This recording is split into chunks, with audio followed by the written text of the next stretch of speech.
स्वस्ति श्री गणेशाय नमः।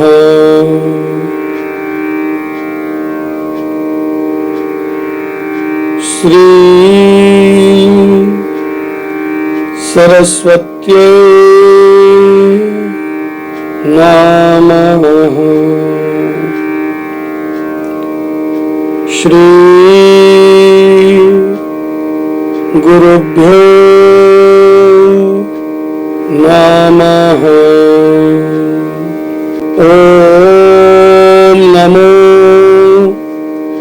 भगवते वासुदेवाय।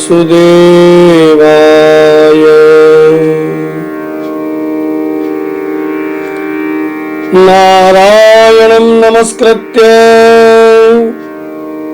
नरं चैव नरोत्तमं देवीं सरस्वतीं व्यास ततो जयमुदीरयेत्।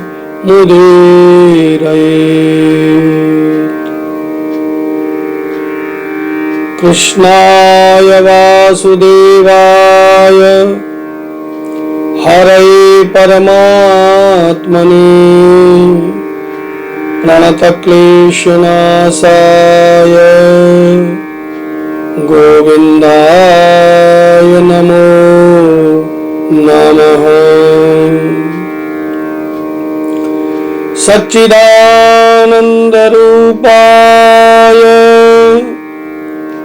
विश्वोत्पत्त्यादिहेतवे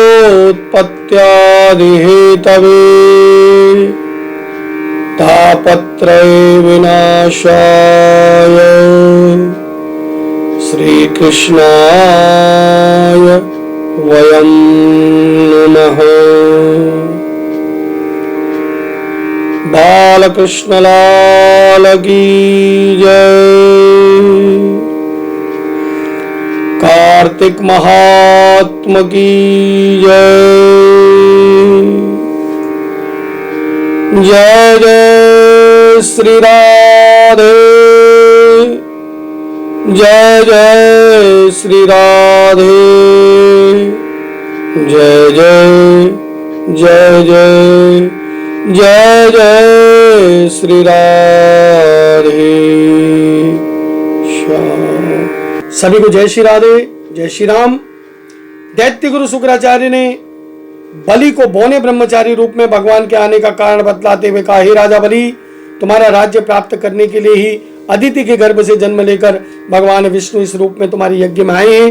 दान के रूप में कुछ भी मत देना वरना चले जाओगे। इसके उत्तर में बलि ने कहा, हे गुरुदेव, आप मुझे अधर्म का उपदेश दे रहे हैं। घर आए याचक को दान न देना अधर्माचरण नहीं तो और क्या है। यदि भगवान विष्णु स्वयं याचक बनकर मेरे द्वार पर आए तो इससे बढ़कर तो कोई सौभाग्य की बात नहीं। मैं जितने यज्ञ आदि करता हूं वे सभी भगवान विष्णु को प्रसन्न करने के लिए कर रहा हूं। अतः भटक रूप में वो जो भी कुछ मांगेंगे मैं अवश्य उन्हें दूंगा। शुक्राचार्य जी और बलि में अभी वार्ता चली रही थी, तभी भगवान वामन बलि के यज्ञ मंडप में पधारे। बलि ने अर्घ्य देकर उनका सत्कार किया। हाथ जोड़कर कहने लगा, हे नाथ, आपके दर्शन से मैं कृतार्थ हूं, आज्ञा दें, मैं आपकी क्या सेवा करूं। भगवान ने कहा, राजन, मुझे तप करने के लिए 3 पग भूमि चाहिए। इतना सुनकर राजा बलि हंसकर बोला, हे बटुक, तुमने यह क्या मांगा? कुछ धन, ग्राम, शहर, हाथी, घोड़ा आदि मांग लेते। यह सुनकर वामन भगवान बोले, हे दैत्यराज, मुझे किसी प्रकार का कोई प्रलोभन नहीं है। मुझे तो तप करने के लिए केवल 3 पग भूमि चाहिए। हे राजन, यह पृथ्वी सदैव किसी के पास नहीं रहती। सारी पृथ्वी को भोगने वाला मानधाता राजा आज कहाँ चला गया? इसलिए मुझे अधिक लोभ नहीं है। मात्र 3 पग भूमि चाहिए। चंचल लक्ष्मी को यज्ञ और दान आदि में लगाकर तुम्हारी वजह तरह जो अपना मार्ग सुधारते हैं वे धन्य हैं। भूमि दान से उत्तम कोई दान नहीं हुआ है, न आगे होगा। अतः दानवे राजा, तुम मुझे 3 पग भूमि का दान दो। भगवान विष्णु ने राजा बलि को समझाते हुए आगे कहा, हे राजा बलि, इस संबंध में मैं तुम्हें प्राचीन इतिहास सुनाता हूं, ध्यान से सुनो। पहले ब्रह्मकल्प में भद्रमती नाम का एक दरिद्र ब्राह्मण था। उसके श्रुत्वा सिंधु, यशोमती, शोभा, कामिनी और मालिनी नाम की 6 स्त्रियां और अनेक पुत्र थे। जब दरिद्रता के कारण सभी भूख प्यास से दुखी हुए तो वह ब्राह्मण सकुटुंब कौशाम्बी नामक नगरी में चला गया और वहां जाकर भद्रमती ने घोष नामक एक धनी ब्राह्मण से 5 पग भूमि मांगी, जो उसने दे दी। इसी 5 पद भूमि के दान के कारण उस सुघोष नामक ब्राह्मण को विष्णु का परम पद प्राप्त हुआ।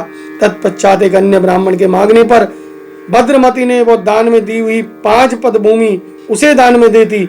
इससे भद्रमती को भी वही गति प्राप्त हुई। इसी कारण मैं कहता हूँ, हे राजन, मुझे 3 पग भूमि दो, जिससे उसे किसी को देकर मैं भी मोक्ष का साधन प्राप्त कर सकूं। वामन भगवान द्वारा प्रेरित करने पर राजा बलि गंगा सागर अर्थात टूटी वाला जो लोटा था वो भूमि का संकल्प करने के लिए तैयार हो गया। शुक्राचार्य जी तपोबल से अपना सूक्ष्म रूप बनाकर बलि को रोकने के लिए उस गंगा सागर की टूटी में जल रोक कर बैठ गए। वामन भगवान ने शुक्राचार्य की चाल को जान लिया, अतः एक तेज नोक वाली कुसा लेकर लोटे की टूटी के छिद्र में डाल दी। इससे शुक्राचार्य की एक आंख फूट गई और टोटी से राजा की अंजलि में जल आ गया। तब राजा बलि ने 3 पग भूमि दान देने का संकल्प किया। उसी समय भगवान ने अपना विराट रूप धारण किया और ब्रह्मलोक तक अपना रूप विराट रूप धारण कर लिया। 2 पग में ही उन्होंने सारा ब्रह्मांड नाप लिया। भगवान के पांव के अंगूठे से ब्रह्मांड फूट गया और उस फूटे हुए मार्ग से पानी के अनेक स्रोत बहने लगे।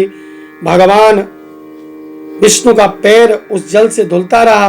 वही लोक पावन जल ब्रह्म आदि देवताओं को पवित्र करता हुआ सप्त ऋषियों से सेवित सुमेरु पर्वत पर पड़ा और इसी का नाम गंगा हुआ। बोलो गंगा मैया की जय।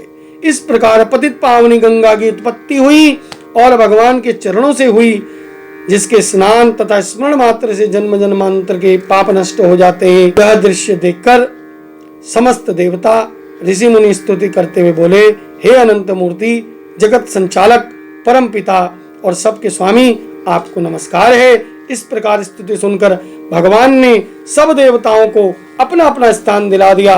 बलि को रसातल में भेजते हुए उसे वरदान दिया कि अग्नि के बिना मंत्रोच्चारण में के जो हवन किया जाएगा तथा कुपात्र को अपवित्रता के साथ जो दान दिया जाएगा उसका जो फल होगा वो तुम्हें चला जाएगा। इस प्रकार भगवान ने देवताओं को सुंदर स्वर्ग तथा बलि तथा अन्य देवताओं को पाताल में भेज दिया। इतना कृत्य करके विराट भगवान पुनः वामन रूप में आ गए तथा समस्त देवताओं ऋषि मुनियों ने भगवान की पुनः स्तुति की। और इस प्रकार यहाँ पर श्री कार्तिक मास महात्म का 25वां अध्याय पूरा हुआ। शेष कथा अगले प्रसंग में। सभी को जय जय श्री राधे।